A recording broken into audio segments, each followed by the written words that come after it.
اللہ اللہ میں قربان جاؤں، میری یہ ویڈیو صرف اور صرف چائے لور لوگوں کے لیے ہے۔ دوستو، آپ لوگ سوچ رہے ہوں گے کہ میں آپ کو روکنے والا ہوں کہ گرمیوں میں چائے کا استعمال کم کر دیں، حالانکہ ایسا بالکل بھی نہیں ہے۔ آپ ایک کپ پیئیں، مجھے کوئی مسئلہ نہیں، دو پیئیں مسئلہ نہیں، تین پیئیں مسئلہ نہیں۔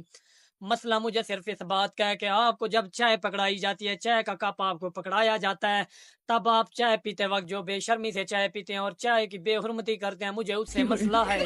آپ لوگ سوچ رہے ہوں گے کہ چائے کی کیسی بے حرمتی۔ دوستو، جب آپ کو چائے پکڑائی جاتی ہے، چائے کے اوپر جو ملائی ہوتی ہے، جسے آپ لوگ ملائی کہتے ہیں، حالانکہ وہ ملائی نہیں ہوتی بلکہ چائے کا پردہ ہوتا ہے، اور آپ وہ والا پردہ یا تو پھینک دیتے ہیں یا پھر چائے کا جو پیالہ ہوتا ہے اس کی دیواروں پہ لٹکا دیتے ہیں۔ اس طرح چائے ننگی ہو جاتی ہے، آپ کو پتہ ہے؟ ہاں ہاں، چائے ننگی ہو جاتی ہے، اور اس طرح چائے بے پردہ ہو جاتی ہے۔ بے شرم ہو کے آپ چائے پیتے ہیں، لہذا دوستو چائے کو ننگا نہ کیا کریں اور ایسے ہی پی لیا کریں۔ پردہ ہٹانے سے چائے بے پردہ ہو جاتی ہے۔